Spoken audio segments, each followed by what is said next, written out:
విజ్ఞప్తి 2 ప్రశ్నలు సార్ మీరు అనుమతిస్తే. ముందుగా రాష్ట్ర మంత్రిగా మీరు బాధ్యతలు చేపట్టి మొదటిసారిగా ఆర్మూర్ పట్టణానికి ఇచ్చేసినందుకు మా ఆర్మూర్ జర్నలిస్టుల తరఫున శుభాకాంక్షలు తెలియజేస్తూ నమస్కారాలు కూడా తెలియజేస్తున్నాం సార్. ఒక విజ్ఞప్తి ఏంటంటే గడిచిన 10 సంవత్సరాలుగా ఇండ్లు ఇస్తాం, డబుల్ బెడ్రూమ్లు అందజేస్తామని చెప్పేసి జర్నలిస్టులకు మూచేతికి నీళ్ళు మూచేతికి బెల్లం పెట్టి చూపించిన సంగతి అందరికీ తెలిసిందే సార్. మరి కాంగ్రెస్ ప్రభుత్వం గద్దెనెక్కడానికి కూడా పరోక్షంగా జర్నలిస్టులు కూడా ఒక సమితలని చెప్పేసి విజ్ఞప్తి చేస్తూ ఇండ్లు లేని నిరుపేదలతో పాటు జర్నలిస్టులు కూడా చాలా మంది ఉన్నారు సార్. ఇండ్లు లేని నిరుపేదలతో పాటు జర్నలిస్టులు కూడా చాలా మంది ఉన్నారు. ఇప్పుడు ఏదైతే 3600 ప్రతి నియోజకవర్గానికి ఇండ్లు ఏదైతే ఇంద్రం ఇండ్లు మంజూరు చేసిరో అందులో కొంతమంది ఇండ్లు లేని జర్నలిస్టులకు ఇండ్లు మంజూరు చేయాలని మీతో విజ్ఞప్తి చేస్తున్నాం. అదేవిధంగా మా రిపోర్టర్లందరి తరఫున ఒక 2 ప్రశ్నలు కూడా సార్. రాష్ట్రానికి రావాల్సిన యూరియా కంటే బఫర్లో పంపించామని చెప్పేసి కొంతమంది నాయకులు డీలర్లతో కుమ్మక్కై యూరియా సృష్టి చేస్తున్నారని చెప్పేసి బీజేపీ రాష్ట్ర అధ్యక్షులు లెక్కలతో సహా చెప్పారు. అదొక క్వశ్చన్. రెండవది, బీసీ ఏదైతే 42% రిజర్వేషన్ ఏదైతే ఉందో అది కేంద్ర ప్రభుత్వం చేతిలో ఉంది కాబట్టి ఒకవేళ అది డిక్లరేషన్ రాకుంటే రానున్న స్థానిక సంస్థల్లోకి 42%తో వెళ్తారా, లేకుంటే 42% డిక్లరేషన్ అయ్యేంత వరకు స్థానిక సంస్థల్ని పోస్ట్పోన్ చేస్తారా? చాలా విలువైన ప్రశ్నలు వేశారు, సంతోషం. ఈ ప్రశ్నలకు జవాబు చెప్పగానే ఒక్క నిమిషం ముందు నేను స్థానికంగా ఉన్నటువంటి మా వినయ్ రెడ్డి గారిని కోరుతా ఉన్నాను, ఈ రోజే ప్రిపేర్ చేయండి. నా జర్నలిస్ట్ సోదరులు ఎవరు కూడా ఎవరెవరికైతే ఇండ్లు లేవో ఇండ్లు ఎవరెవరికి ఈరోజే మీరు లిస్టు ఫైల్ చేయండి. జర్నలిస్ట్ సోదరులందరికీ కూడా ఎవరెవరికైతే ఇండ్ల అవసరం ఉందో ఆ లిస్టు మీరు సాయంత్రం వరకు ఈయనకి ఇవ్వండి. నేను స్వయంగా సీతక్క దగ్గరకు వెళ్ళి మీ ఇల్లు శాంక్షన్ చేయించే బాధ్యత తీసుకుంటాను. నా సోదరులు ఎవరు కూడా మరి ఈ వృత్తి అనేది ఏదో కొంతమంది వికలిచేసిన చేసిన వాళ్ళని పూచిగా చూపించి జర్నలిజం అంటేనే ఇది కాదు అని వేరే కోణం చూపించిన సందర్భంలో ఇప్పటికి కూడా జర్నలిజాన్ని కాంగ్రెస్ పార్టీ నమ్ముతుంది.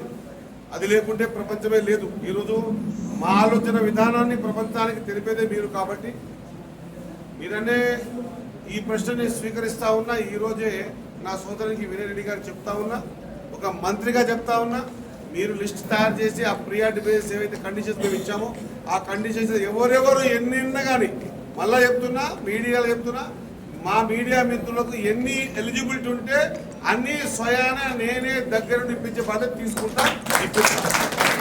రెండో ప్రశ్న మీరు వేసింది యూరియా. పూర్తి స్థాయిలో సమాజానికి కూడా తెలుసు, యావత్ తెలంగాణ రాష్ట్రానికి తెలుసు. ఈరోజు టెక్నాలజీ ఎంత పెరిగింది అంటే ఏ యూట్యూబ్ కొట్టినా మీకు యూరియా యా స్టేట్కి ఎంత పోయి చెప్పగలుగుతాం.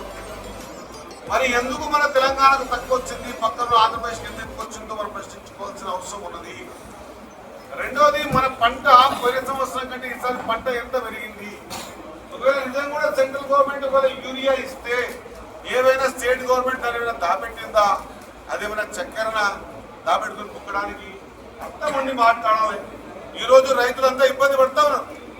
యూరియా లేక ప్రతి అనునిత్యం మా తుమ్మల నాగేశ్వరరావు గారు ఇప్పటికీ 5 నుంచి 6 సార్లు పోయిన 10 సంవత్సరాలేమో అప్పుడు ముఖ్యమంత్రి గారు సెంట్రల్ గవర్నమెంట్ అడగలేదు కాబట్టి మేము చేయలేదన్నారు. ఈసారి మా ముఖ్యమంత్రి గారు ఇప్పుడు 55 నుంచి 56 సార్లు సెంట్రల్ గవర్నమెంట్ ప్రతి డిపార్ట్మెంట్ దగ్గరికి వెళ్ళి మాకు అవసరం ఉంది, మేము కూడా సెంట్రల్లో ఉన్నాము, మాకు కూడా బాధ్యత ఉంది, ఈ రాష్ట్రానికి ఇచ్చే బాధ్యత మీకు కూడా ఉందని చెప్పేసి సెంట్రల్ అగ్రికల్చర్ మినిస్టర్ కూడా కలవడం జరిగింది, తుమ్మల నాగేశ్వరరావు కూడా కలవడం జరిగింది. ఇచ్చిన ప్రతి సంచి కూడా ట్రాన్స్పరెంట్ గా ఎక్కడ కూడా దళారుల చేతులకు పోనివ్వకుండా డిస్ట్రిబ్యూషన్ చేసిన మరి గర్వంగా చెప్తా ఉన్నా. యూరియా ఇవ్వలేక ఏమైనా మాట్లాడితే ఆడదింక రాకపోతే అంగళం బాధ మా 3 సమేత మా మక్కదికు మాట్లాడతారు, వాడికి వీడేమంటారు నాకైతే తెలియదు. కానీ ఆడదింక రాకుంటే ఆడుతుంది కానీ కింద అంగళం బాధ అన్నాడంటే వాడు. అట నువ్వు యూరియా ఇస్తే పంచకుండా చర్యలు తీసుకో, సెంట్రల్ అధికారులు ఉన్నారు కదా, అలా తప్పు జరిగితే చర్యలు తీసుకోండి. యూరియా ఎంత అవసరమో ప్రతి డే ఈ రోజు కూడా నా ఫోన్లో ఏంటి చూపిస్తా. ఈ రోజు నా ఫోన్లో ప్రతి నియోజకవర్గానికి ఏ యూరియా ఎవరెవరి దగ్గర ఉందనేటువంటి లిస్టు స్టేట్ గవర్నమెంట్ మొత్తం ఒక ఏర్పాటు చేసి అందరికీ పంపిస్తా ఉంది. మనం రైతుల పక్షాన ఉండాల్సిన అవసరం ఉంది, రైతుల గురించి ఆలోచన చేయాల్సిన అవసరం ఉంది. ఆలోచన చేసినాం కాబట్టి పెట్టండి కాంగ్రెస్ పార్టీ మాత్రమే ఇవ్వగలిగింది ఉచిత కరెంటు, కాంగ్రెస్ పార్టీ మాత్రమే పండించమని చెప్పగలిగింది, కాంగ్రెస్ పార్టీ మాత్రమే వరేసుకుంటే మీరు ఉరేసుకున్నట్లు చెప్పలే. కాంగ్రెస్ పార్టీ వరి పండించండి, మేమున్నాం మీ వెనుక, గిట్టుబాటు ధర ఇస్తాం, దాంతో పాటు 500 బోనస్ ఇస్తామని బోనం కూడా దగ్గరగా చరిత్ర కాంగ్రెస్ ఉంది. రైతుల పక్షపాతి అనిపించుకునే పార్టీ ఏదైనా ఉందంటే కాంగ్రెస్ పార్టీ. కాబట్టి సోదరా, మనం ఇంకా అడగాల్సిన అవసరం ఉంది. భేషజాలకు పోలే. నేను కూడా అన్ని రకాల, నేను కూడా మొన్న సెంట్రల్ మినిస్టర్ స్పోర్ట్స్ మినిస్టర్ దగ్గర పోయినా, నా దగ్గర కూడా ఖచ్చితంగా నాకు గవర్నమెంట్ స్పోర్ట్స్ సంబంధించిన ఫండింగ్ ఏమైనా అడిగినా, మంత్రి గారు మంత్రులమంతా కూడా మా డిపార్ట్మెంట్లని ముఖ్యమంత్రి గారు ఆదేశాలు స్పష్టంగా చెప్పారు. ఖచ్చితంగా సెంట్రల్ గవర్నమెంట్ ఫండ్ తెచ్చుకోవాలి, మన తెలంగాణ రాష్ట్రాన్ని బాగా చేసుకోవాలి, మనకు భేషజాలు లేవని మా నాయకుడే ఆది నాయకుడే అన్నప్పుడు మాకెక్కడ భేషజాలు. నేను ఒక ఐ థింక్ వారం కింద నేను కూడా పోయినా సెంట్రల్ స్పోర్ట్స్ మినిస్టర్ గారి దగ్గరికి పోయి కలిసి నా రిక్వెస్ట్ పెట్టొచ్చిన. ప్రతి నియోజకవర్గం హెడ్ క్వార్టర్లో మినీ స్టేడియం ఇద్దామన్నా ఖచ్చితంగా మాకు సహకారం చేయండి అని చెప్పిన. State and central government partnership లో కూడా ఏమైనా ఉంటే కూడా మేము సిద్ధంగా ఉన్నామని చెప్పిన. కాబట్టి ఈ మాట నేను స్పష్టంగా చెప్తా ఉన్నా, వరి ఎక్క పండుతా ఉంది. వరి రిక్వైర్మెంట్ సంబంధించినటువంటి ఎన్ని ఇన్ఫర్మేషన్ సెంటర్కి ఇచ్చినా కూడా సరిపడ రాలేదు. ఇంకా ఇతరత్ర కారణాలు ఏముండొచ్చు కానీ ఎక్కడ కూడా మిస్యూజ్ కాలేదు. ఇది నా మాట. దాని ఒకవేళ అయి ఉంటే సెంట్రల్లో గవర్నమెంట్లు ఉన్నారు కాబట్టి చర్య తీసుకోగలరు, సిద్ధంగా ఉన్నాం.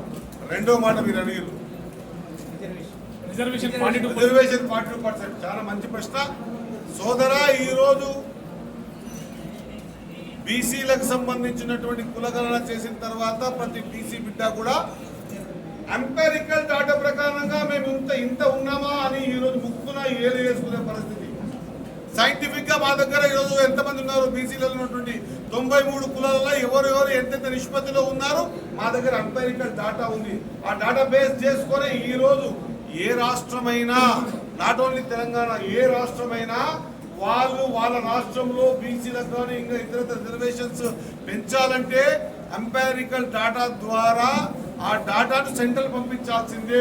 సెంట్రల్ లో ఈరోజు బీజేపీ ఉంది కాబట్టి బీజేపీ ఇవ్వాల్సిందే. ఆనాడు తమిళనాడుకు ఆ రోజు సెంట్రల్ కాంగ్రెస్ ఉంటే కాంగ్రెస్ ఇచ్చింది. ఆ రోజు కూడా ఎంపారికల్ డాటా లేకుండా ఇవ్వలే, ఎంపారికల్ డాటా తీసుకునే ఇచ్చింది. అదే ఎంపారికల్ డాటా సైంటిఫిక్ గా ఈరోజు తెలంగాణలో బీసీలో ఎంతమంది ఉన్నాం మాకు రిజర్వేషన్ ఇవ్వని చెప్పినాం. మేము కట్టుబడి ఉన్నాం. 42% రిజర్వేషన్ తోనే లోకల్ బాడీస్ కి పోతామని కట్టుబడి ఉన్నాం. దానికి సంబంధించి సెంట్రల్ గవర్నమెంట్ మీద అన్ని రకాలుగా ప్రెషర్స్ పెడతా ఉన్నాం. ఆడ ధర్నాలు చేసినాం, అక్కడ కూర్చున్నాం, రిక్వెస్ట్ చేసినాం, సమయాన్ని అడిగినాం, ప్రైమ్ మినిస్టర్ గారి సమయం అడిగినాం, అదే మన హోమ్ మినిస్టర్ సమయం అడిగినాం, ధర్నా పెట్టినాం, ఒక దినమంతా కూర్చున్నాం. ఇంకా ఇతరత్ర కాంగ్రెస్ పార్టీని శంకించాల్సిన అవసరం లేదు. కాంగ్రెస్ పార్టీలో ఉన్నటువంటి ఎవరు కూడా ఎక్కిపోయే అవసరం లేదు. మేము ఢిల్లీలో వేదిక మీద అన్ని పార్టీలను పిలిచినాం, ఇంక్లూడింగ్ తెలంగాణ రాష్ట్రంలో ఉన్నటువంటి MIM, BJP, TRS and Congress అందరం పిలిచినాం. ఎంత పెద్ద ఎత్తున చేసినామంటే ఆ వేదిక బీసీలకు 42% రిజర్వేషన్స్ ఇవ్వండి అని చెప్పే వేదిక మీద ఎస్సీలు కూర్చున్నారు, ఎస్టీలు కూర్చున్నారు, రెడ్లు కూర్చున్నారు, ఓసీలు కూర్చున్నారు, బీసీలు కూర్చున్నారు. అంటే ఇది పార్టీ నిర్ణయం, మా ఆది నాయకుడి నిర్ణయం. మా ఆది నాయకుడు ఏమన్నాడు, రాహుల్ గాంధీ గారు 42% రిజర్వేషన్స్ ఇస్తామని మాటించడం ఏ గడ్డ మీద ఇచ్చినామో అదే గడ్డ మీద ఆ రిజర్వేషన్ ప్రక్రియని ఇంకా బలోపేతం చేసి తీసుకునే తందుకే ఈ సభలో కూడా ఒక అంతర్భాగం తెలియజేసి ముగిస్తా ఉన్నాను. ధన్యవాదాలు. Thank you. Thanks for watching. Like, share and subscribe.